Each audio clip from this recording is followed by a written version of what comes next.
श्रीमन्महागणाधिपतये नमः। श्री सरस्वत्यै नमः। श्री सद्गुरुभ्यो नमो नमः।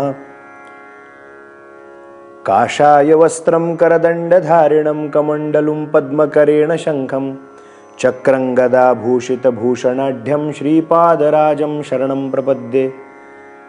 औदुम्बरा तळवटी नरसिंहयोगी कृष्णातटी परमशांती सुखास भोगी ध्यानस्थ होवुनी समस्त चरित्र पाहे अनन्य जो शरण इच्छित देत आहे।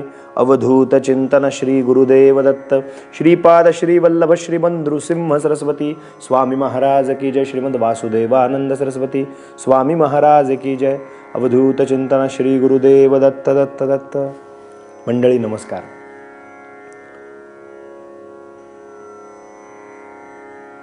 श्रीमद भागवताच्या श्रवणाचा परिणाम तीव्रतर मुमुक्षुत्व जाग झालं आणखीन।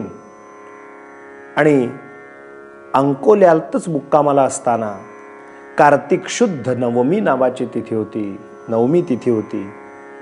आणि त्या नवमी तिथीला शके 1733 ला प्रजापती नावाचं संवत्सर चालू होतं।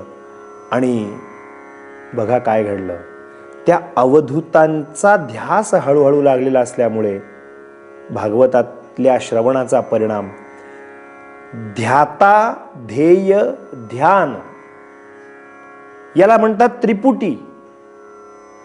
ध्याता म्हणजे ध्यान करणारा, ध्येय म्हणजे ज्या स्वरूपाचं जिथे पोचायचंय ते ठिकाण ते ध्येय, आणि ध्यात्यानी ध्येयापर्यंत पोचत असताना केली गेलेली क्रिया म्हणजे ध्यान।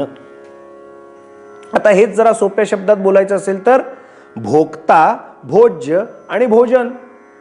भोक्ता म्हणजे जेवणारा, भोजन भोज्य म्हणजे ज्या गोष्टी जेवायच्या आहेत, जी जी व्यंजनं केली असतील, भात भाजी आमटी जे काही चटणी कोशिंबीर जे जी काही व्यंजनं केली असतील ती उपभोगण्यासाठी जे वस्तू आहेत ज्या ज्या, त्याचं नाव आहे भोज्य। भोक्ता भोज्य जे आहे त्या भोज्य वस्तू स्वीकारतो, त्या करत असलेल्या स्वीकारत असलेल्या कृतीला म्हणतात भोजन। भोक्ता भोज्य भोजन।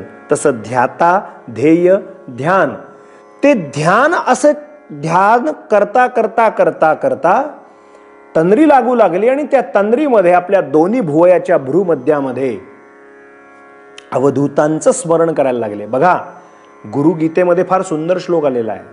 शिव सांगतायत पार्वतीला की ध्यानमूलम गुरोर्मूर्ती, पूजामूलम गुरोः पदम आणि मंत्रमूलम गुरोर्वाक्यम, मोक्षमूलम गुरोः कृपा। ध्यानाचं मूळ जर काही असेल ना पार्वती, तर ते गुरूंचं रूप आहे, गुरूंचं ध्यान आहे, गुरूंचं स्वरूप आहे। ते स्वरूप दोन्ही डोळ्याच्या ठिकाणी मध्यभागी भ्रूमध्याच्या ठिकाणी साठवायचं आहे। ध्यान मूलम गुरोर्मूर्ती। आता यांनी आपल्या मनामध्ये एक अवधूतांची मूर्ती मनपटलावरती तयार केली होती। ती ते ध्यानस्थ स्थितीमध्ये पाहू लागले, ध्यान करू लागले। ध्याता ध्येयाचं ध्यान करू लागला आणि ते ध्यान करता करता चमत्कार घडला। 1733 शके प्रजापती नाम संवत्सरात हृदयांतरी करीतो ध्यान, हे देही गेलो विसरून, तेथीचा आनंद पाहून वृत्ती शून्य पै झाली। ऐसी एक घटिका पर्यंत वाटे पाहतो स्वप्नात, जे का रचना मूर्तिमंत मनोमय योजिली। जे ऐसे पाहता तेची वेळी, कर्म रेषा विचित्र बळी, दत्तात्रेय मूर्ती हृदय कमळी, माते झाहली बोलती। तेथे मनाची मूर्ती सान, ते श्री गुरूंनी हृदयी आलिंगून, मुखासी लावुनी माझा कान, मंत्र झाले बोलते अवधूत चिंतन श्री गुरुदेव दत्त। ते वर्णन करून ठेवतात की हृदयामध्ये जे ध्यान मी केलं त्या ध्यानाचा परिणाम असा झाला की माझी वृत्तीच शून्य झाली, म्हणजे वृत्तीची निवृत्ती झाली।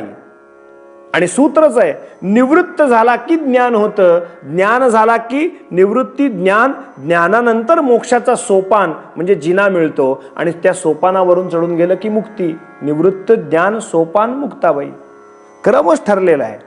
निवृत्त झाले, वृत्तीची निवृत्ती झाली, त्या वृत्तीचा परिणाम असं झालं की त्या ध्यानस्थितीत असताना मनोमय पटलावरती, मनपटलावरती जी दत्तात्रेयांचं स्वरूप ठरवलं होतं ते प्रत्यक्ष मूर्तिमान रूपाने ध्यानात दिसायला लागलं. इतकंच नव्हे तर ते दिसणारं रूप एक घटिकेपर्यंत जसच्या तसं आपल्या भ्रूमध्यामध्ये दिसू लागलं. वृत्ती तदाकार झाली आणि त्याचा परिणाम असा झाला, ते म्हणतात दत्तात्रय मूर्ती हृदय कमळी माते बोलती जाळली. माझ्या हृदयात दत्तात्रेयांची मूर्ती साक्षात प्रगट झाली आणि ती माझ्याशी संवाद साधू लागली. तेथे मनाची मूर्ती सान. बघा, पुरुष सूक्तात वर्णन करून ठेवलंय, अत्यतिष्ठ दशांगुलम. इथे जी आहे ना मूर्ती हृदयाच्या ठिकाणी, तेथे मनाची मूर्ती सान, ते श्री गुरूंनी हृदयी आलिंगुन, मुखासी लावुनी माझा कान मंत्र देते जाहले. मला कानामध्ये त्यांनी एक मंत्र काहीतरी सांगितला, म्हणजे साक्षात्कार झाला. आपल्या दत्तगुरूंच्या सगुण ध्यान ते फलद्रूप झालं आणि इतका आनंद झाला, परमानंद झाला. यांनी काय केलं, अंकोल्याला असताना हा आनंद हृदयात साठवलेला अधिकाधिक वर्धित कसा होईल याचा प्रयत्न, अभ्यास सुरू केला.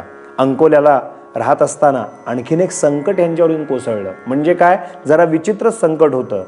एक विवाहित स्त्री, तरुणी अचानक एक दिवशी आली. हे दाढी जटा वाढलेले तरुण होते आणि ती आपल्या वडिलांना सांगते, माझा पती मला सोडून गेलेला जो आहे तो तपस्वी किंवा कुठेतरी गेला असेल. हा जो माणूस कोणी माझ्या समोर दिसतो हा मला माझ्या नवऱ्यासारखाच दिसतोय. ते सगळं गाव त्या ठिकाणी गोळा झालं आणि सगळेजण म्हणायला लागले की काय नेमकी शहानिशा सुरू झाली. शेवटी पळताभुई थोडी झाली, मोठी त्रेधा तिरपीट उडाली आणि हात जोडून प्रार्थना केली. मनातल्या मनात दत्तगुरूंना प्रार्थना केली, तुमच्याकडे यायला निघालोय, आता हे काय नवीन संकट मागे लावलंय तुम्ही माझ्या. शेवटी सगळ्यांना नीट समजावून सांगितलं, मी कुठून आलोय, कुठे मला जायचंय, मला गिरनार पर्वतावरती जायचंय. मी या तुमच्या मुलीचा पती निश्चित नव्हे. आपली साक्ष खूण पटवून सांगितली आणि कसा बसा तिथून पळ काढला. तिथून ते सिन्नरला आले. त्या सिन्नरला अग्निकुंडावरती स्नान केलं. देपुरास पोचले. तिथे बाबाजी भागवत नावाच्या त्या ग्रहस्थांच्याकडे त्यांच्या घरात आदरातिथ्य स्वीकारलं. 8 दिवस त्यांच्या घरी मुक्काम केला आणि शिंद्यास बालकराम बाबा या सत्पुरुषांचं दर्शन घेऊन तिथून ते एका दिव्य ठिकाणी पोचले. तिथून त्यांच्या आयुष्याला खरी कलाटणी मिळणार होती. आणखीन पुढची अधिकृतपणे कलाटणी मिळणार होती. ती काय होती उद्याच्या चरित्राख्यानात पाहू. आज इथेच वाणीला विराम देऊ. अवधूत चिंतन श्री गुरुदेव दत्त दत्त दत्त.